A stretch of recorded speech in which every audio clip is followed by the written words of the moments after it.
Let's get this straight. You're not just tired, you're not just busy. Your lifestyle is breaking your brain, and you're pretending it's normal. You scroll till 2 a.m., you skip sunlight, skip movement, and then blame life for your anxiety. Your stress isn't random, it's earned. Through habits you refuse to change. Here's what no one tells you. Chronic stress shrinks your brain. Just 6 hours of sleep per night destroys your emotional control. And ultra-processed food? It inflames your gut, which talks directly to your brain. You're literally feeding your depression. You want to feel better?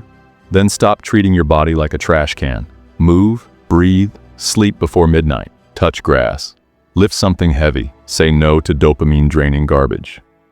Start with 15 minutes. Just 15 minutes of walking without your phone. Let your nervous system reboot. Let your mind breathe. Not for fat loss, not for likes, for your sanity. You're not weak. You're just deeply disconnected from what your body is begging for. Fix your environment, or stay stuck in your excuse. You can numb the pain, or you can do something about it. Choose.